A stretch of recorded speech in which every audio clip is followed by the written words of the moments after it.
The unemployment rate for the second quarter of 2019 is 29%, and this is an increase by 1.4 percentage points quarter on quarter from the previous quarter. This is the first time that it has reached this highest coming out of the first quarter of 2008. The other time that it had been higher than this at 29.3 was in March 2003, but that was not in this quarterly labor force survey. It was when we were still on the labor force survey that we released twice per annum.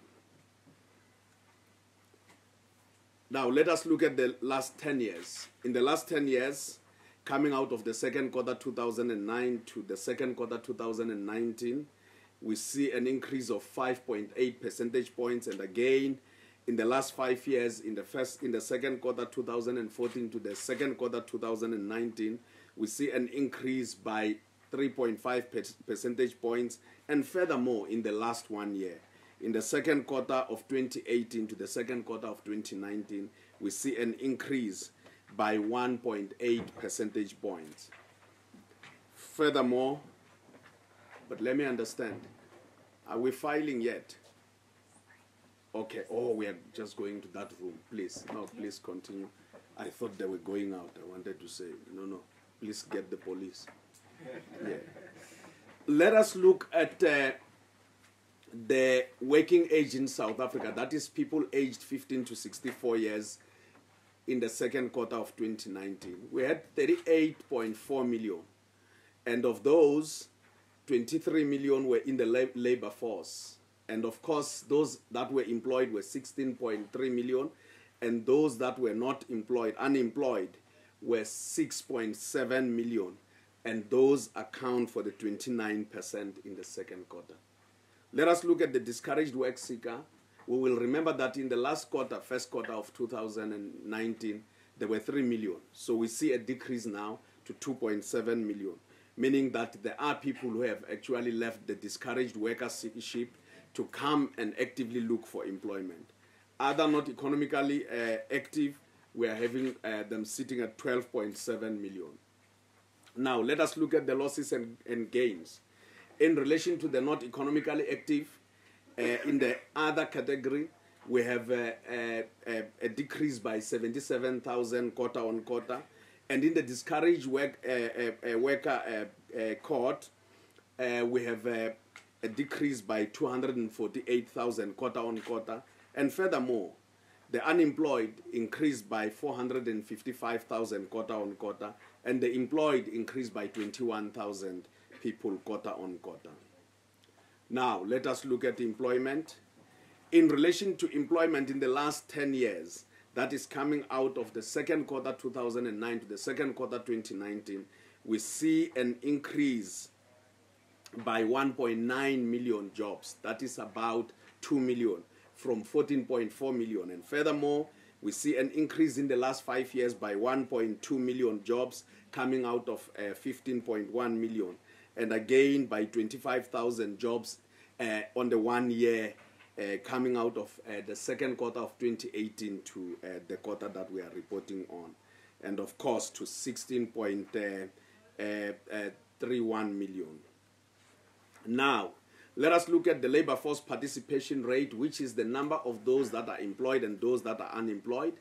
And furthermore, we also look at the absorption rate, which is the proportion of the working age population that is employed. Both of them are proportions, by the way. The narrower the proportion, the more the better, because it means those that are in the absorption rate, those that are employed, will have increased closer to those that are unemployed. Now, if we look at coming out of 2008 in the second quarter, the gap there was 13.4 percentage points. Now, if we look at where we are in the second quarter of 2019, we are finding the labor force participation rate sitting at 59.8% and the absorption rate sitting at 42.4%, and the difference is 17.4 percentage points, which is different from where we started in 2008. That is about 2009, second quarter. That is about a decade ago.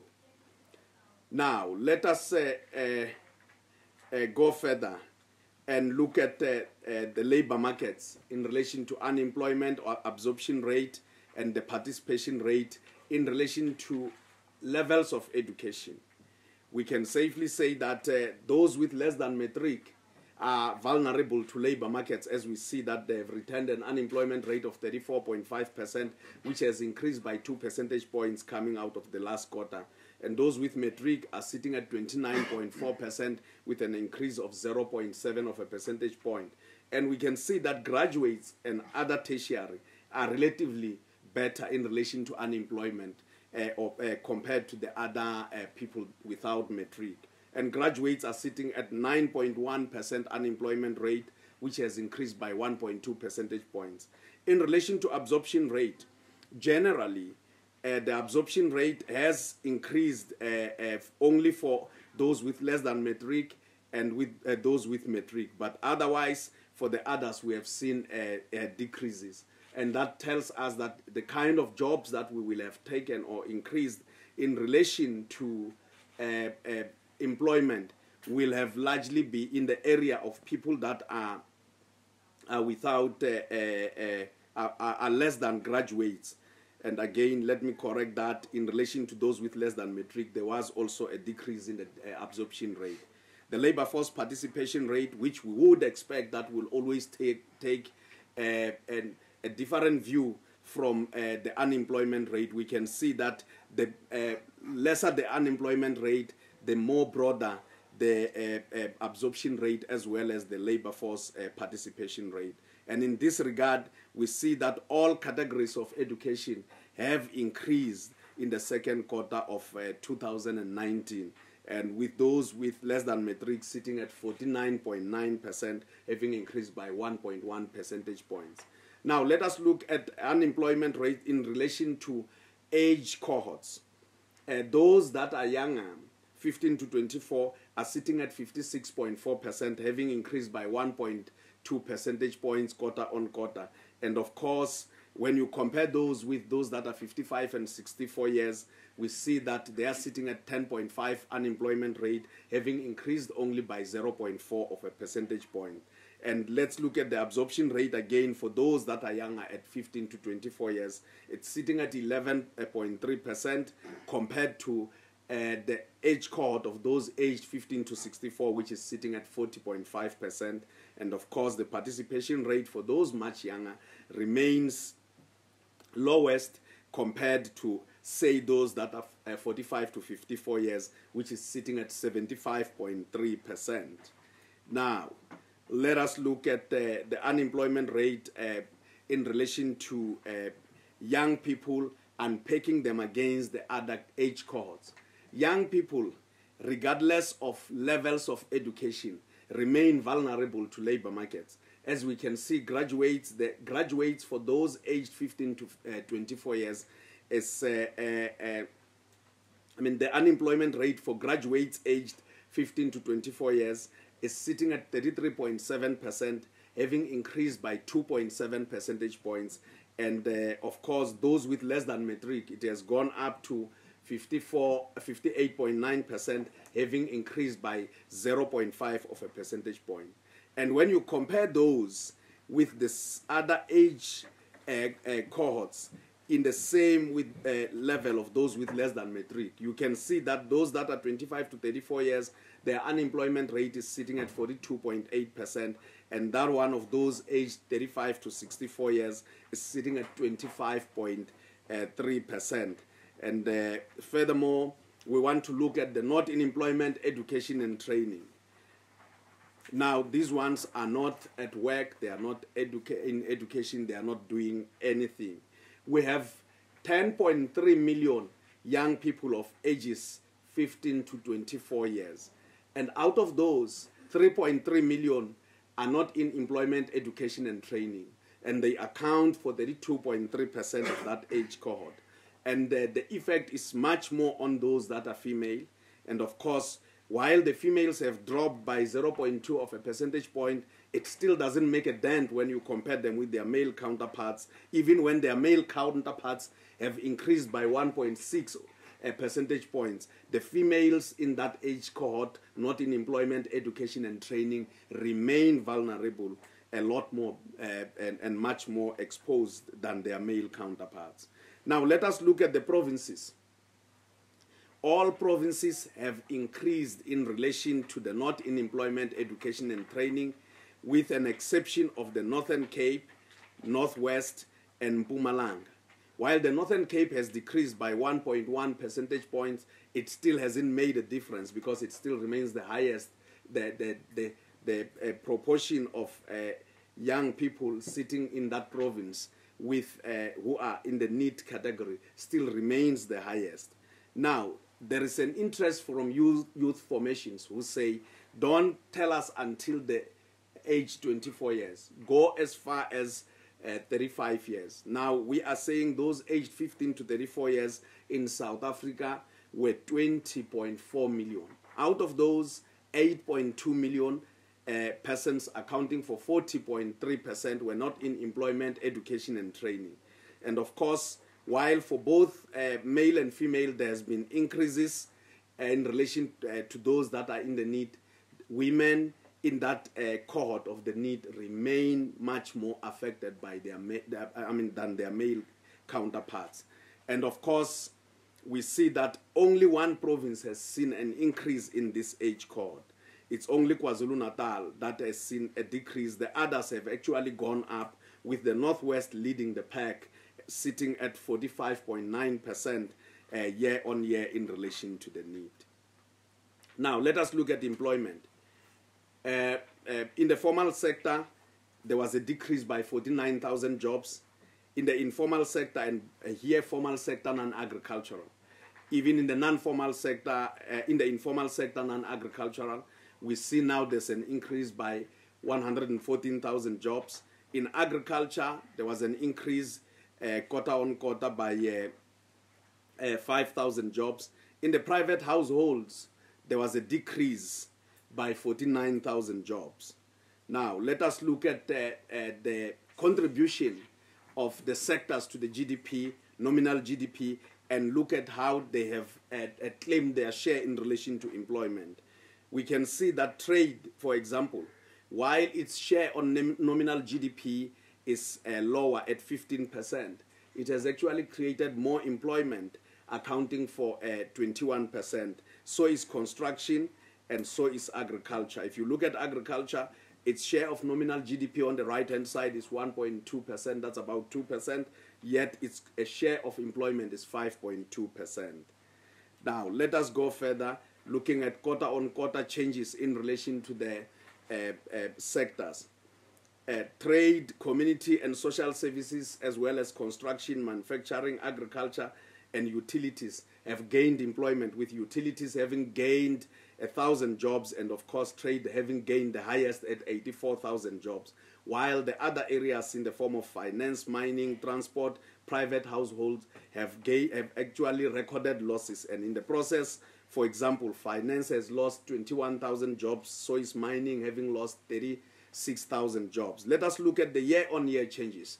Trade is actually staking its claim, having accounted for a gain of 210,000 jobs, followed by finance at 96,000 jobs, so is manufacturing, and of course agriculture, utilities, all the way to community service and construction have returned losses year on year, with construction having lost 113,000 jobs.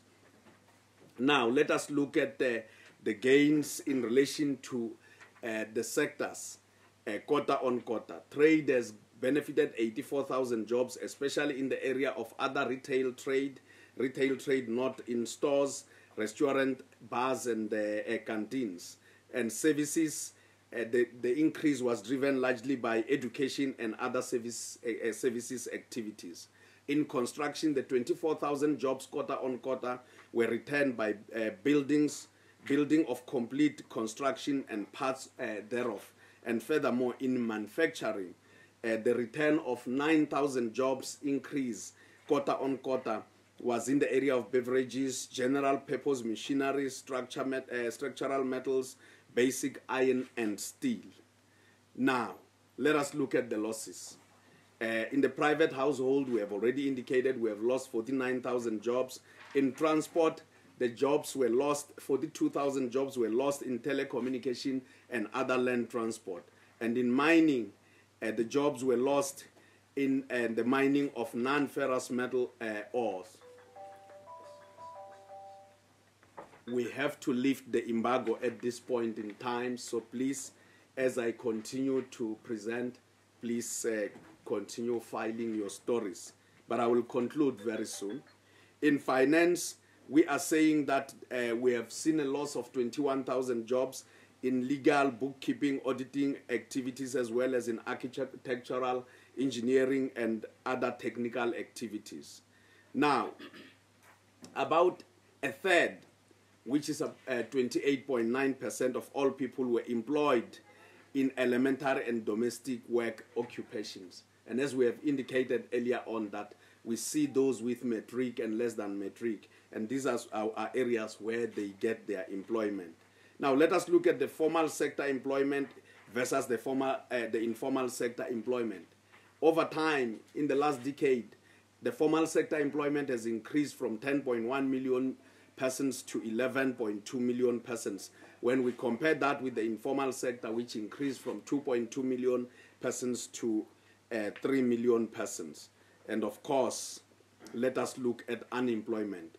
Those in long-term unemployment are sitting there at 4.8 million and account for 71.5%, as opposed to those that are in short-term unemployment.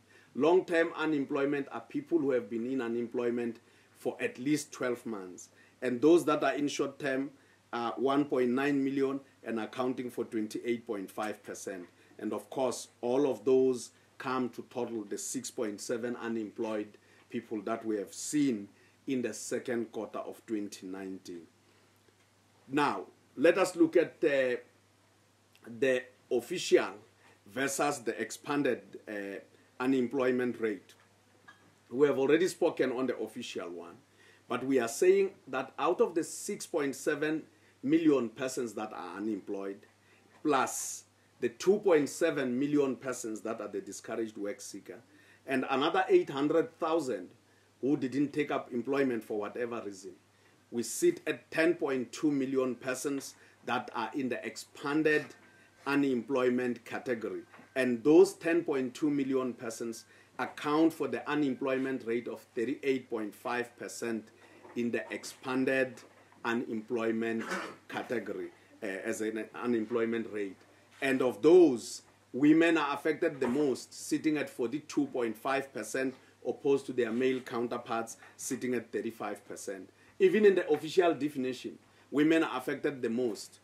So generally, women are more vulnerable to labor markets. And in the next slide, when we take a population group and we look at the male by female, we can see that generally your black African and the coloreds are affected much more than the Indian, Asian, and white population groups.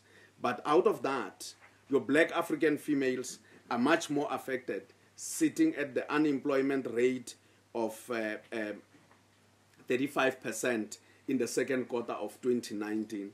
And of course, they are followed by colored women sitting at 23%. And when you compare them with the Indian, Asians, and the whites, you can see the whites are sitting at 9.2 unemployment rate, the white females.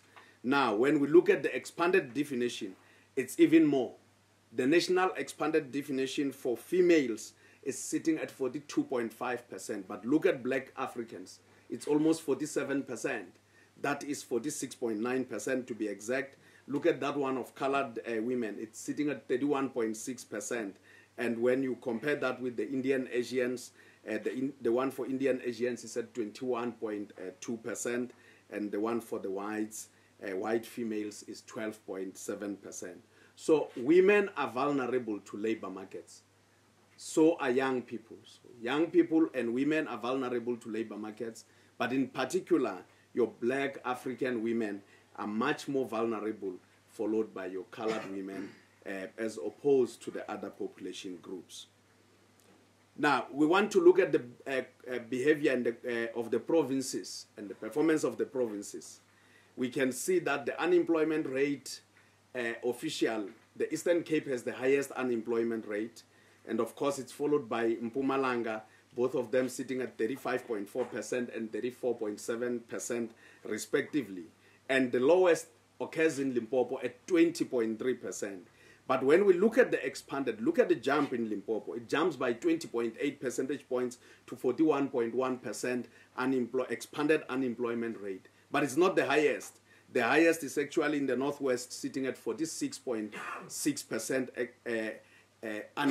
expanded unemployment rate, which is followed by the Eastern Cape at 46.5%. By the way, the Eastern Cape, which still leads in relation to the official unemployment rate in the country. Now, in relation to those not economically active, about 41% of them reported that they are studying. There were students at 40.6%, the homemakers 16.3%, 10.1% where it was illness or disability, and of course those who were too old or too young to work were 9.7%, and the discouraged work seeker accounted for 17.8%. Now, let's recap. We are saying that the unemployment rate for the second quarter of 2019 is 29%, and it has increased from the first quarter of 2019 by 1.4 percentage points. And trade has gained employment at 84,000 jobs, while private households have lost jobs quarter on quarter, losing 49,000 jobs. And again, the unemployment rate for those ones that are in the not in employment, education, and training, these are youth aged 15 to 24 years, were accounted for by 32.3%. This slide tells us Ndihela Kwala, meaning that I finish here.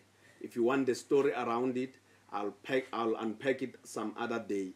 For today, please receive my assurances that the next slide is blank. I thank you.